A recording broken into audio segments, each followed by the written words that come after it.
How to sell digital products online. So hello guys, in this quick tutorial video I will tell you, if you have any digital product and you want to sell, so you don't know where you will sell these products, don't worry, I got you.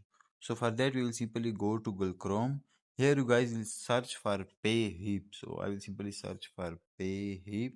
That will be our first platform where you guys can sell digital products. So I will simply search for Payhip.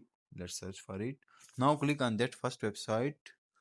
Now here you guys will simply click on get started for free, and you guys will simply sign up. And once you sign up, after that you guys will add your digital products. And for payment methods, if you guys have PayPal and Stripe, you guys can add that to Payhip, and that's it.